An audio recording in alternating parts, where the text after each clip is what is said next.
بسم الله الرحمن الرحيم، والصلاة والسلام على خاتم النبيين سيدنا محمد صلى الله عليه وسلم. السلام عليكم ورحمة الله وبركاته. النهاردة معنا فيديو جديد هنحسب من خلاله نسبة البروتين في كلفة الحمام. تمام؟ نبدأ مع بعض كده. بسم الله الرحمن الرحيم.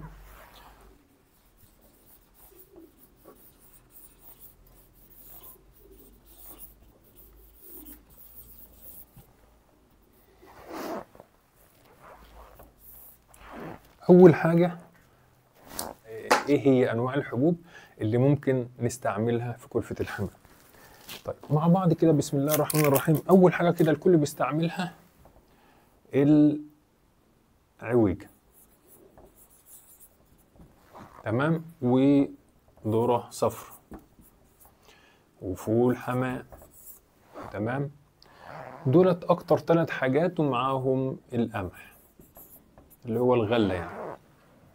دول أكتر 3 مكونات أغلب الناس بتستعملهم في الكلفة يعني.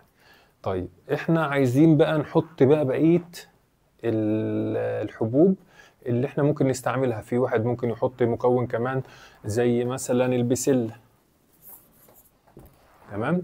في حد تاني ممكن يحط مثلا قرطم، ماشي.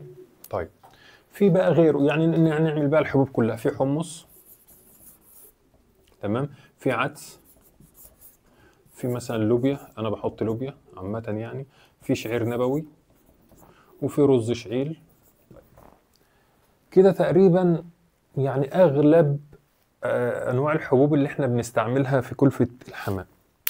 طيب هنحسب بقى مع بعض الاول، نشوف نسبة البروتين في كل حبوب من حبوب الكلفة، يعني نسبة العوجة كام، الصفرة، وهكذا، بحيث ان ده هيبقى زي جدول كده احنا هنلجأ له. لو حد جه يعمل كلفة يرجع للصورة ديت، هيعرف نسبة البروتين في كل مكون من دول. طيب العوجة 11% بروتين، الصفرة 9، الفول 28، القمح 12، البسلة 24، القرطم 25، الحمص 19، العدس 26، اللوبيا 22، الشعير 12 زي القمح، الرز الشعير 7. تمام. دي نسب البروتين في كل نوع حبوب. نتعلم مع بعض، هنشوف ازاي نحسب نسبة البروتين في الكلفة بطريقة سهلة وبسيطة خالص. انا بستعمل عويجة، صفرة، فول، قمح، بسل، 5 مكونات اهم. بنكتبهم زي ما احنا كاتبينهم بالظبط، موضوع سهل خالص. وبعدين نحط نسبة البروتين المكررة في كل حاجة، في كل حباية نسبة البروتين قصاد نوع الحبوب. طيب في بقى حاجة هنا اللي هي وزن الحاجة اللي هحطها. يعني أنا مثلا هحط كام كيلو عويجة، هحط كام كيلو ذرة صفراء، هحط كام كيلو قمح، هحط كام كيلو عدس، وهكذا. يبقى هنا نحط عدد الكيلوات. مثلا أنا هعمل لكم هنا، هنعمل 100 كيلو كلفة، وهنحط مثلا أنواع الحبوب دي. أنا عامة ما بحطش رز شعير، اللي ما يحطش شعير بقى، اللي ما بيحطش بسله بقى، ولكن احنا هنعملها كده بحيث ان احنا نعرف نحسب بس، وبعد كده كل واحد بقى يحط اللي هو عايزه ويحسبها زي ما بنحسب. طيب العويجه احنا مثلا بنحط كام، 25 كيلو، مثلا الصفرة 15، هنحط مثلا القمح 15، الفول 10، تمام، ماشي. نحط الفول 10 والقمح 15، ومثلا نحط بقى الباقي 5 تقريبا، 10 20 30، ماشي. 5 كيلو، 5 كيلو حمص، 5 كيلو عدس، 5 كيلو لوبيا، 5 كيلو 20 و15 40، صح؟ 40 50 60 70 80 90 95. يبقى احنا كده ممكن نحط ايه بقى؟ هو تقريبا كده في غلطة. انا كنت المفروض اعمل 5 رز شعير، بس انا ما بستعملوش، فاحنا هنزود مثلا الفول 5، تمام. يبقى 15 فول كده.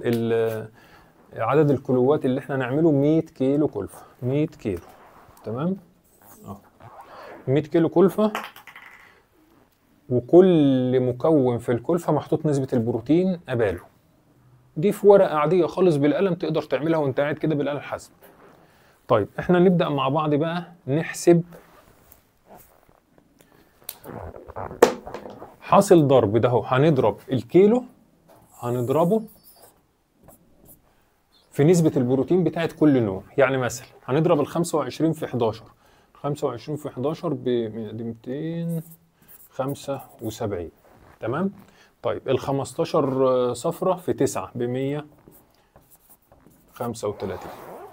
طيب ال 15 في 28 420. صح يا جماعة؟ القمح ب 180، 15 في 12 ب 180. طيب 5 بسلة في 24 من نسبة البروتين يبقى بكام؟ ب 120. ماشي. طيب القرطم 5 في 25 ب 125. الحمص 5 في 19 95.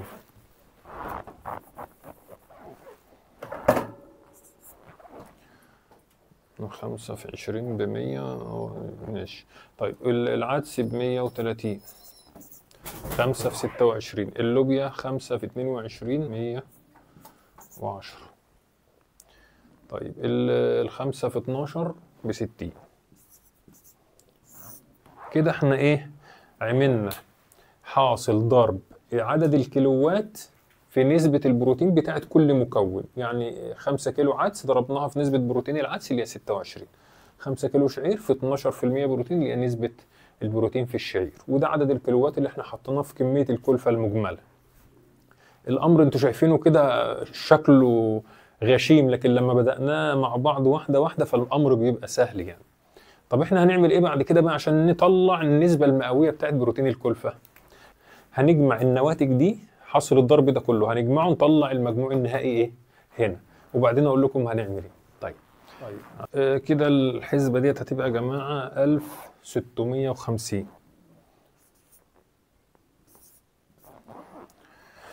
طيب هنعمل ايه بقى كده؟ احنا جمعنا حاصل ضرب العدد الكيلوات في نسبة البروتين، طلع حاصل الضرب. جمعنا حواصل الضرب دي كلها طلعت الرقم ده. هنعمل بقى ايه بعد كده عشان نطلع نسبة البروتين في الكلفة؟ الحاصل الجمع ده ونقسمه على عدد الكيلوات، يبقى 1650 على 100 16 ونص.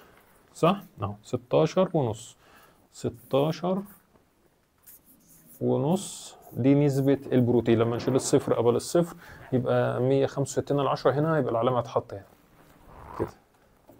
يبقى لما قسمنا ال 1650 على عدد الكيلوات طلع لنا 16 ونص بروتين. دي نسبة البروتين في الكلفة بأنواع الحبوب دي. طيب تعالوا بقى واحد تاني بقى يقول لي لا أنا عايز بس تعمل لي 4 أنواع مثلا علشان أنا ما توهش منك. فإحنا نعمل إيه بقى؟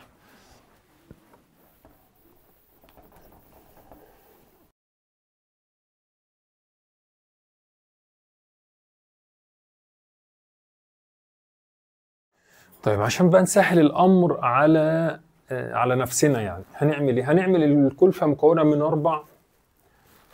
اربع مكونات فقط. تمام؟ ونحط لكل مكون 25 كيلو. دول عشان يبقى مجموعهم 100. يبقى كده برضو عندنا لسه ال 100 كيلو كلفه، بس هم بس 4 مكونات، كل مكون 25 كيلو. هنعمل ايه؟ يلا بقى مع بعض اهو، الموضوع بقى سهل شويه. هنضرب ال 25 في ال 11 نسبة البروتين العويجي، هنضرب ال 25 بتوع القمح في ال 12 نسبة البروتين اللي في القمح. طيب هيطلع النواتج بقى ايه؟ ال 25 بتوع العويجة زي ما كانوا موجودين في المرة اللي فاتت 275. طيب ال 25 في 12 25 القمح دول يبقى 300. تمام؟ طيب عندنا ايه تاني بقى؟ عندنا الصفرة 25 في 9 وعندنا الفول 25 في 28. الصفرة 25 في 9 هتبقى ب 225 وال 25 في 28 ب 700. تمام؟ هنعمل زي المرة اللي فاتت بالظبط، هنجمع المجموع ده هنجمع دول مع بعض يبقى 1500. 1500 هنعمل فيهم ايه على طول بقى؟ هنقسم على 100، 15%. وديت نسبة البروتين في الكلفة دي اللي هي مكونة من 4 أصناف فقط، كل صنف فيهم 25 كيلو. طيب كده الأمر بالنسبة لنا بيتهيألي بقى سهل وبسيط إن إحنا نقدر نحسب الكلفة بتاعتنا. يعني أنا جايب كام كيلو عويجة أضربهم في 11 وآخد الحاصل الجمع أقسمه على عدد الكامل للكلفة اللي أنا جبتها.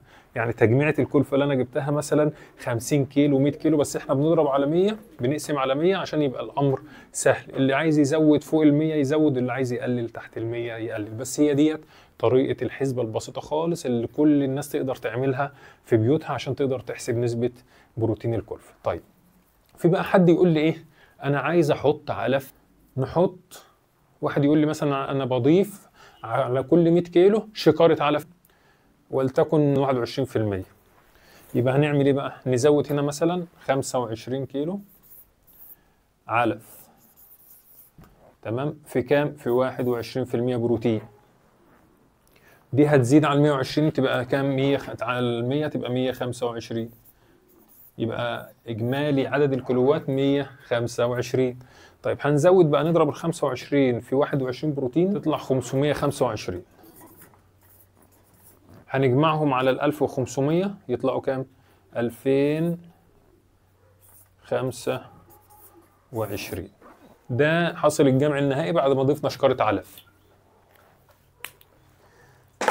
طيب نقسم ده العدد المجمل ده على الرقم ده، في الآخر هتطلع 16% بروتين تقريبا و2/10. وده كده نسبة البروتين في الكلفة دي مضاف لها 25 كيلو علف، لكن الكلفة أصلا 15% بروتين. لما ضفنا لها 21% بروتين اللي هو العلف بقت 16.2 بروتين. يا رب أكون قدرت أوصل لكم معلومة. الفيديو بتاعنا خلص، شكرا والسلام عليكم ورحمة الله وبركاته.